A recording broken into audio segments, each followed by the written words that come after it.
wanted to introduce Suzanne Draper from CASA. If you could come up, and Nicole.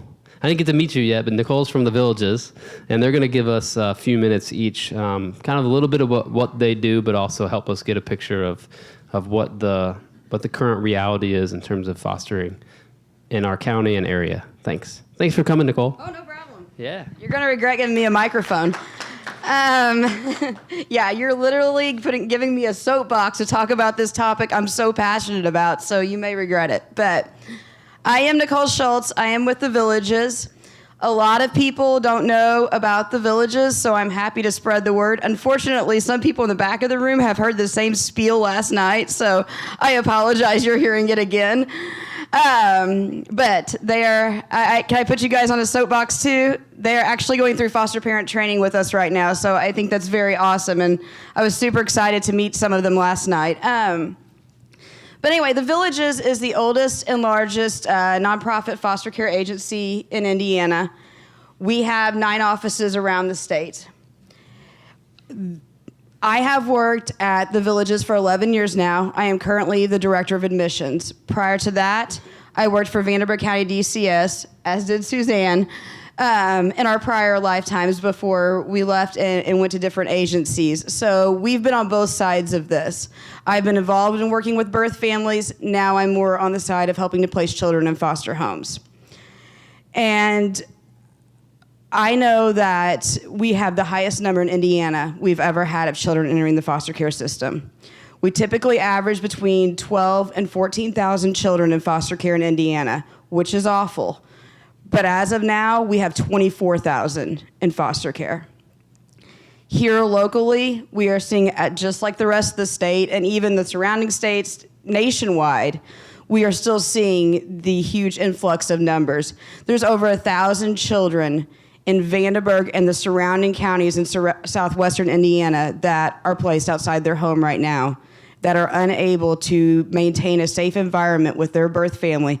So they have been placed either with relatives or in foster home. Obviously, we feel children belong with their families. A caregiver, a relative caregiver, is always where we would like to see a child go. However, that is not always happening, and that's where foster care comes in.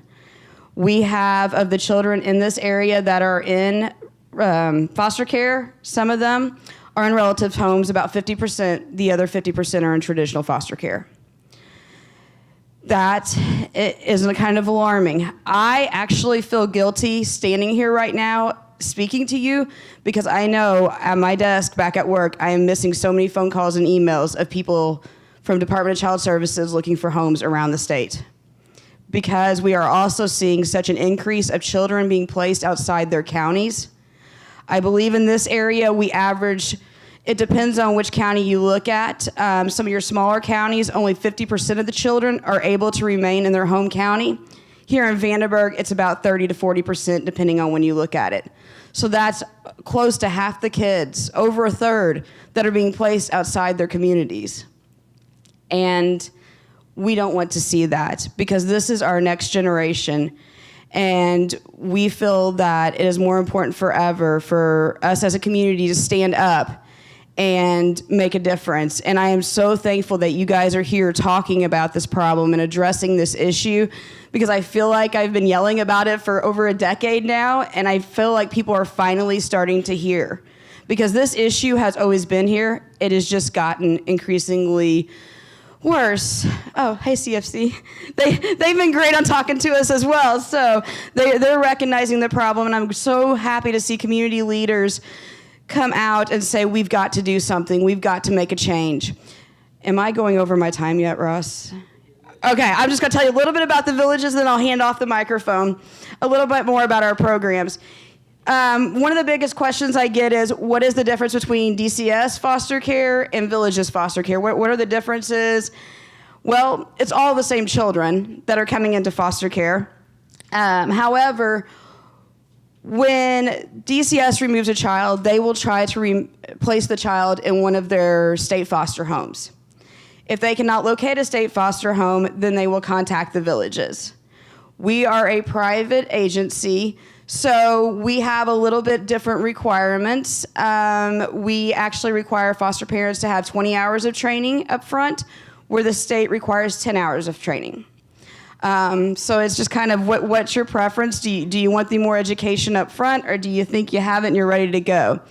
Additionally, we offer 24-hour support. We have an on-call case manager or social worker on-call 24/7 that is there in the middle of the night if something is going wrong, because we feel it is so important to be there for foster families and support them, as well as making sure we have a good match for a child and prevent disruptions, because we don't want that. Children in foster care have been traumatized enough. Every move they make creates more trauma. So that is a little bit about us. We are nationally accredited by the Child Welfare League of America. I will brag on the Villages for a little bit. We are in one of those 1% of foster care agencies in the United States that are accredited by the Council on Accreditation. So we take pride in having high standards, and we take pride in just helping this community and serving the vulnerable children of Indiana. If anybody ever has any more questions about the Villages, you can certainly visit our website, www.villageskids.org. And I can happy to stick around for a little while if anybody wants to talk.